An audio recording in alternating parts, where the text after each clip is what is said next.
नमस्कार, मैं हूं प्रशांत और आप देख रहे हैं एबीपी गंगा। उत्तर प्रदेश में लोकसभा चुनाव 2024 के बाद से अब तक कुल 10 सीटों पर उपचुनाव हुए हैं।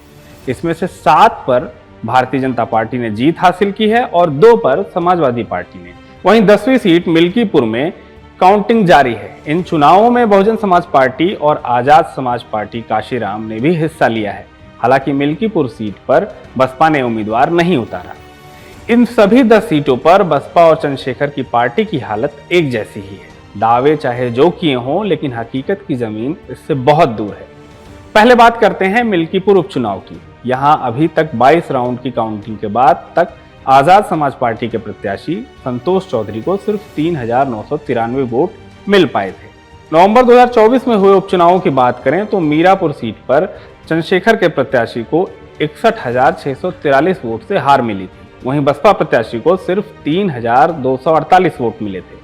कुदरकी में आजाद समाज पार्टी के प्रत्याशी को 1.5 लाख से ज्यादा वोट से हार मिली थी। वहीं बसपा के लिए आंकड़ा 1,70,000 के करीब था। गाजियाबाद सीट पर बसपा 86,000 मतों से हारी थी और आजाद समाज पार्टी के प्रत्याशी 90,000 मतों से। खैर में बसपा 86,000 और चंद्रशेखर के प्रत्याशी लगभग 92,000 मतों से हारे थे। करहल में बसपा प्रत्याशी लगभग 96,000 मतों से, वहीं आसपा प्रत्याशी के लिए यह आंकड़ा 1 लाख के पार था। सीसामऊ में बसपा प्रत्याशी को 68,000 वोट से हार मिली।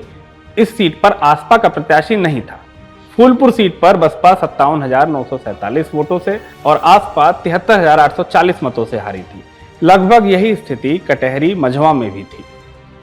चंद्रशेखर की पार्टी ने मिल्कीपुर में सपा के बागी यानी संतोष चौधरी को प्रत्याशी बनाया था।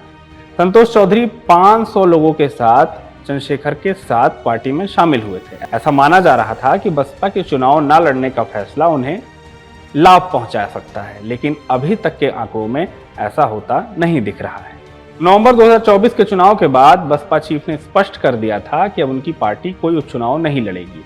नवंबर 2024 में हुए उपचुनावों के नतीजे और आज हो रही मतगणना के इन आंकड़ों को देखें तो ये स्पष्ट दिख रहा है कि भारतीय जनता पार्टी और समाजवादी पार्टी की लड़ाई में बसपा और चंद्रशेखर आजाद की पार्टी को सियासी जमीन नहीं मिल पा रही है।